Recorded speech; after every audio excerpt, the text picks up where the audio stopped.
We're aiming not just to minimise our own food waste and have good credentials there, but to help our customers and our clients' customers to make sure that they don't have food waste at home.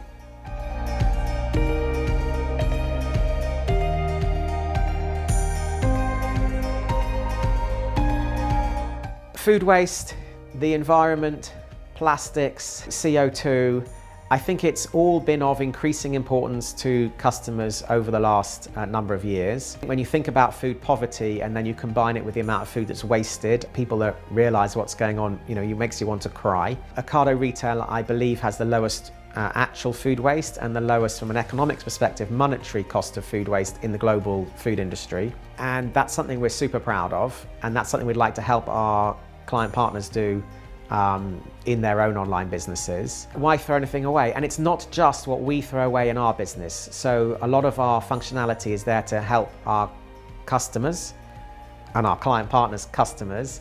So the visibility of life at the time of purchase on the website means that people don't buy food that if they knew when it was going to go off, they would know that they're not going to get a chance to eat it. The receipts that are ordered by life that you can stick on the, you can print off and stick on your fridge, or you can look on your app on your phone, and will tell you it's Thursday today, and that means that the broccoli that got delivered on Monday, you need to eat it today, or you need to do something with it. So you can freeze it, you can eat it, or you can cook it and gain another X nights of life, because the cooking process obviously slows down the bacterial growth. And so we're aiming not just to minimise our own food waste and have good credentials there, but to help our customers and our clients' customers to make sure that they don't have food waste at home.